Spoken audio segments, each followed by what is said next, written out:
রক্ত দিয়ে স্বাধীন করায় নতুন বাংলাদেশে কোন নাস্তিক বেঈমান শিক্ষা কমিশনে থাকতে পারবে না।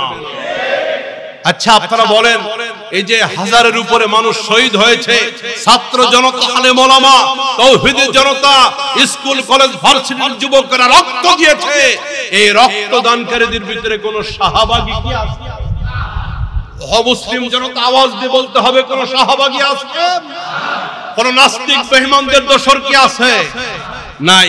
হাসপাতালের ভিতরে বহু মানুষের এখন চোখের পানি কাতরাচ্ছে, অঙ্গহানি হয়েছে, কারো চোখ নষ্ট হয়েছে। এ পর্যন্ত প্রায় 22,000 হাসপাতালে কাতরাচ্ছে, কারো হাত নাই, কারো পা নাই, কারো দুইটা চোখ নষ্ট হয়ে গেছে, কারো চেহারাটা ঝাঁঝরা হয়ে গেছে। এই যে আহত হাসপাতালে ভর্তি, এদের ভিতরেও কোনো সাহাবাগী, রক্ত যারা দিল তাদের ভিতরে সাহাবাগী নাই, নাস্তিক সমকামীদের দোষর নাই, যারা জীবন দিল তাদের ভিতরেও নাই, যারা আহত হয়ে হাসপাতালে তাদের ভিতরেও নাই। তাহলে জাতির ভাগ্য নির্ধারণের জন্য উপদেষ্টা কমিটি গঠন হবে, শিক্ষা কমিশন কমিটি গঠন হবে, এর ভিতরে কোন সাহাবাগী নাস্তিক থাকবে? শিক্ষা জাতির মেরুদণ্ড, কিন্তু সেই শিক্ষা কোন শিক্ষা?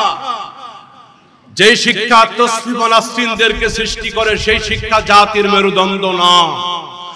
যে শিক্ষা শাহরিয়ার কবিরদেরকে জাতিকে উপহার দেয় সেই শিক্ষা কখনো জাতির মেরুদণ্ড হতে পারে?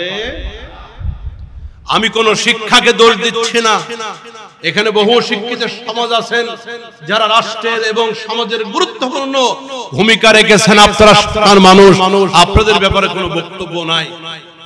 কিন্তু যে শিক্ষা মানুষকে সমকামিতার দিকে ধাবিত করে, যে শিক্ষা মানুষকে অধঃপতন চরিত্রহীনতার দিকে ধাবিত করে, সেই রকমের কোন শিক্ষা আমরা বাংলাদেশে দেখতে চাই না। আপনারা জানেন অতীতেও পাঠ্যপুস্তক সংস্কারের ব্যাপারে বাংলাদেশে আন্দোলন হয়েছে। এদেশের আলেম ওলামা, এদেশের ইমাম খতিব, তাওহীদি জনতা, মুসলিম জনতা আন্দোলন করেছে, যার যার জায়গা থেকে বিবৃতি দিয়েছে। সরকার পরিবর্তন হয়েছে, ফ্যাসিস্ট স্বৈরাচার সরকার পালাতে বাধ্য হয়েছে। 2024-এর বিপ্লবের পরে নতুন সরকার গঠিত হচ্ছে। এখন পাঠ্যপুস্তক সংস্কার এবং পরিমার্জনের একটি কমিটি করা হয়েছে। এখানে 10 সদস্যের ভিতরে প্রায় অধিকাংশ ইসলাম বিরোধী এবং শাহবাগী চেতনা। আচ্ছা, 90 থেকে 92% মুসলিম রাষ্ট্রের সন্তানেরা, আমাদের কলিজার টুকরা ছেলে মেয়েরা, সন্তানেরা কি লেখাপড়া করবে এটা নির্ধারণ করে দিবে ইসলাম বিরোধী শক্তি। এটা কি আপনারা মানবেন? অন্তত আমি তো আমার জায়গা থেকে মানতে পারি না। বিশেষ করে 10 সদস্যের ভিতরে 2 জন, একজন হলো ডক্টর কামরুল হাসান মামুন, এটা টাটকা শাহবাগী।